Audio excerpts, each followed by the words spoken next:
Hi, Jen again. I got timed out, so I'm going to continue. So yeah, so I might give him a little treat for being in that perfect spot for a while, or I might give him a treat because I'm practicing a watch me or something else that is a little bit new to him on the walk in the busy environment outside. But then my treats only come for very specific challenges for him. However, my walking forward and my voice and my interaction are my main reward. And that's really all I need. So putting on the harness allows my dog to, allows me to communicate with my dog that, hey, we need to think about slowing down now, but I don't have to speak. And that's the beauty of it. I don't have to speak. All I have to do is stop walking. With some tougher pullers, I might have to take a step back or change direction. And I have a really cool video. If you do have a dog that needs to change direction, please do message me and let me know. I have a really cool video that will further explain how to do that effectively with a nice, sweet, smooth turn that helps communicate pretty quickly and then gives you a really good opportunity to use your voice and reward again fairly quickly as well. So let me know if you need a little help with that. But most of the time, all we need to do is stop or take one step back. And then we have the opportunity to acknowledge the good choice and walk forward. So that's really number one method of training. If you're practicing in your house, I would suggest practice on a flat collar. Use your harness. So again, if you're looking for a couple of options of harnesses, let me know.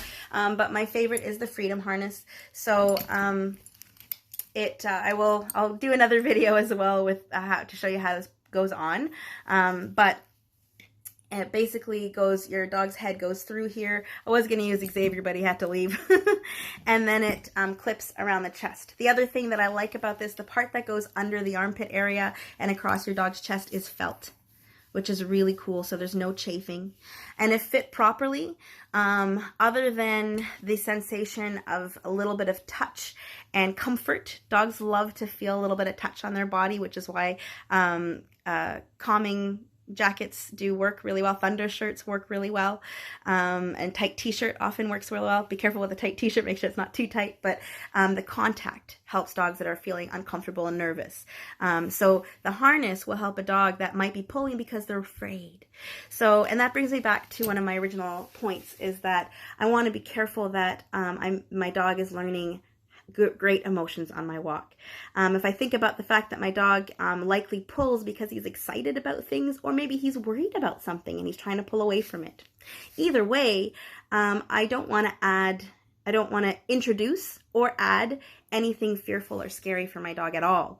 Because even if it's fairly mild with repetition, it can definitely change how a dog is feeling in here and what connections they're making up here.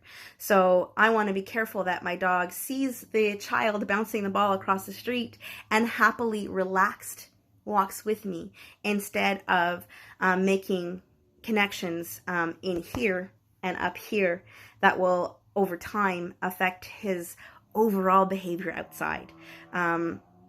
And we can get into more details about that, but I really do think about my dog's emotional state and the connections that they're making. That's super important to me, especially with a young pup that's really impressionable and is making those connections in relation to me. Remember, I'm holding the other end of the leash. So whatever energy comes down that leash and whatever my dog sees and knows that I'm doing, remember that they pay attention to our body language and our respiration and everything about us way more closely than we would like them to sometimes.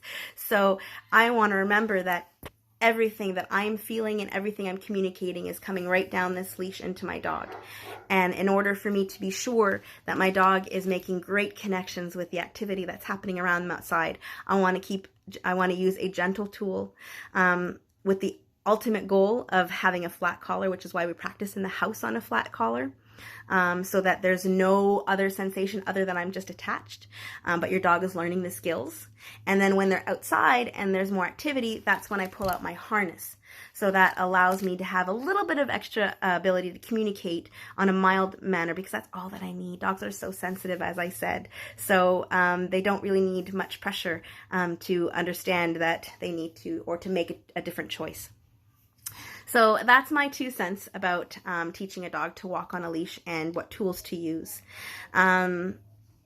Yeah, so I strongly suggest that we try a front clip harness. It is one of the gentlest tools and communicates very effectively, and helps our dog to learn without us adding anything that might change how they feel in a bad way.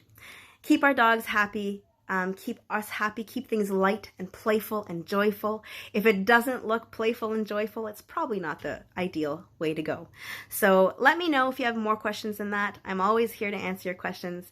And so is my team, my wonderful, wonderful Positive Plus team. How lucky I am to have them. All right, thanks guys. So glad that you're all with us, and please keep asking us your questions. Bye for now.